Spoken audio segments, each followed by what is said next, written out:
ನಿನ್ನೆ ಪಹಲ್ಗಾಮ್ನಲ್ಲಾದಂಥ ಭಯೋತ್ಪಾದನಾ ದಾಳಿಯಲ್ಲಿ ಕರ್ನಾಟಕದಿಂದ 3 ಜನ ಮೃತಪಟ್ಟಿದ್ದಾರೆ. ನಿನ್ನೆ ಮಧ್ಯಾಹ್ನದಿಂದ ನಾನು ಕಾಶ್ಮೀರದಲ್ಲೇ ಇದ್ದೆ. ಒಂದು ಪಬ್ಲಿಕ್ ಅಕೌಂಟ್ಸ್ ಕಮಿಟಿ ಮೀಟಿಂಗ್ ನಡೀತಾ ಇತ್ತು. ಮೀಟಿಂಗ್ನ ಮಧ್ಯದಲ್ಲೇ ಗೊತ್ತಾಯಿತು ಈ ರೀತಿ ಅಟ್ಯಾಕ್ ಆಗಿದೆ ಅಂತ. ಆಗ್ನಿಂದ ಈಗಿನವರೆಗೆ ಅಲ್ಲಿನ ಸ್ಥಳೀಯ ಅಧಿಕಾರಿಗಳ ಜೊತೆಗೆ, ಲೆಫ್ಟಿನೆಂಟ್ ಗವರ್ನರ್ ಆಫೀಸ್ನ ಜೊತೆಗೆ, DIG ಆಫೀಸ್ಗಳ ಜೊತೆಗೆ, ನಮ್ಮ ರಾಜ್ಯದ ಚೀಫ್ ಸೆಕ್ರೆಟರಿಯವರು, ನಮ್ಮ ರಾಜ್ಯದಿಂದ ನಿಯುಕ್ತರಾದಂಥ ಚೇತನ್ ಅನ್ನುವಂಥ ಅಧಿಕಾರಿಯವರ ಜೊತೆಗೆ, DGCA ಮತ್ತು CISFನ ಜೊತೆಗೆ ಕೋಆರ್ಡಿನೇಷನ್ ಮಾಡಿ ಬೆಂಗಳೂರಿಗೆ ಇವತ್ತು ಮುಂಜಾನೆ ಮೃತದೇಹಗಳು ಅವರ ಕುಟುಂಬ ಸಮೇತ ಸುರಕ್ಷಿತವಾಗಿ ಬರುವಂಥ ವ್ಯವಸ್ಥೆ ಕಲ್ಪಿಸಿದೆ. ನಾನು ಆ ಕುಟುಂಬದ ಜೊತೆಗೇನೆ ಶ್ರೀನಗರದಿಂದ ಬೆಂಗಳೂರಿಗೆ ಪ್ರಯಾಣ ಕೂಡ ಮಾಡಿದ್ದೀನಿ. ಮಧುಸೂದನ್ ಅಂತ ಯಾರು ತೀರ್ಕೊಂಡಿದ್ದಾರೆ ಅವರ ಮನೆಯವರ ಮನವಿಯ ಮೇರೆಗೆ ಮೃತದೇಹ ಚೆನ್ನೈಗೆ ನೇರವಾಗಿ ಶ್ರೀನಗರದಿಂದ ಹೋಗಿದೆ. ಭರತ್ ಭೂಷಣ್ ಅವರು ಮತ್ತು ಮಂಜುನಾಥ್ ಅವರ ಕುಟುಂಬ ಮತ್ತು ಅವರ ಪಾರ್ಥಿವ ಎರಡೂ ಬೆಂಗಳೂರಿಗೆ ಸುರಕ್ಷಿತವಾಗಿ ಬಂದು ತಲುಪಿದೆ. ಬಹುಶಃ ದೇಶದ ಇತಿಹಾಸದಲ್ಲಿ, ಕಾಶ್ಮೀರದ ಇತಿಹಾಸದಲ್ಲಿ ಇಷ್ಟು ಬರ್ಬರವಾದಂಥ ಒಂದು ಅಮಾನವೀಯವಾದಂಥ ಒಂದು ಟೆರರಿಸ್ಟ್ ಅಟ್ಯಾಕನ್ನು ನಾವೆಂದೂ ಕೂಡ ನೋಡಿರಲಿಲ್ಲ. 12ನೇ ಕ್ಲಾಸ್ ಎಕ್ಸಾಮ್ ಮುಗಿಸಿ 96% ಮಾರ್ಕ್ಸ್ ಬಂತು ಅಂತ ಆ ಸಂಭ್ರಮದಲ್ಲಿ ಮೊದಲನೇ ಬಾರಿಗೆ ಫ್ಲೈಟ್ ಹತ್ತಿ ಇಡೀ ಕುಟುಂಬ ಹೋಗದಂಥ ಮಂಜುನಾಥ್ ಅವರ ಕುಟುಂಬ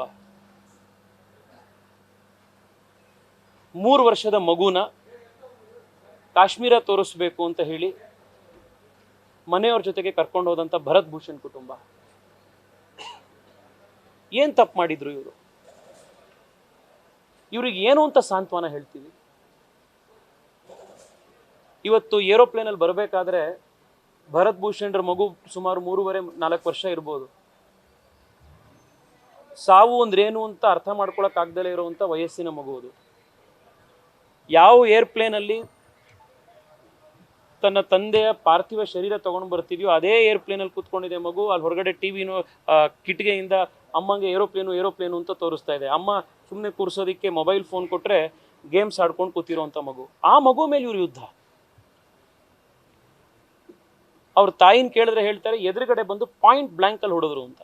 ಚಿಕ್ಕ ಮಗು ಇದೆ, 3 ವರ್ಷದ ಮಗು, ದಯವಿಟ್ಟು ಬೇಡ ಅಂತ ಅಂಗ್ಲಾಚ್ ಬೇಡ್ಕೊಂಡ್ರು, ಪಾಯಿಂಟ್ ಬ್ಲ್ಯಾಂಕಲ್ಲಿ ಹೊಡೆದ್ರು ಅಂತ ಅವ್ರ ತಾಯಿ ಹೇಳ್ತಾರೆ. ಇನ್ನು ಮಂಜುನಾಥ್ ಅವರ ಮನೆಯವ್ರು ಮಾತನಾಡಿರೋದು ನೀವು ಕೇಳಿದ್ದೀರಾ.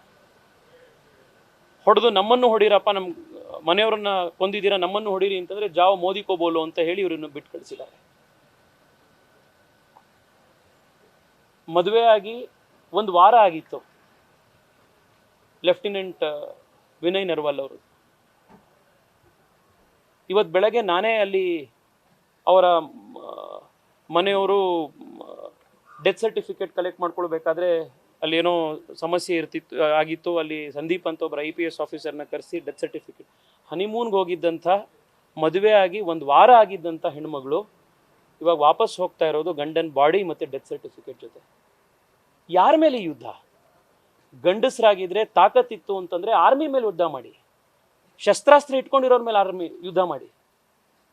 ಪಿಕ್ನಿಕ್ಕಿಗೆ ಹೋಗಿರೋರಿಗೆ, ವೆಕೇಷನ್ಗೆ ಹೋಗಿರೋರಿಗೆ, ಯಾವುದೋ ಮರದ ಕೆಳಗಡೆ ಕೂತ್ಕೊಂಡು ಮ್ಯಾಗಿ ತಿಂತಾ ಇರೋರಿಗೆ, ಚಾಯ್ ಕುಡಿತಾ ಇರೋರಿಗೆ, ಮೋಮೋ ತಿಂತಾ ಇರೋಂಥ ಮಕ್ಕಳುಗಳ ಮೇಲೆ ಇವ್ರ ಮೇಲೆ ದಾಳಿ. ಇದು ಅತ್ಯಂತ ಅಮಾನವೀಯವಾದಂಥ ಒಂದು ಕೃತ್ಯ. ನ್ಯೂಸ್ ಫಸ್ಟ್, ನಿರ್ಭೀತಿಯಿಂದ ನಿಮ್ಮ ಪರವಾಗಿ.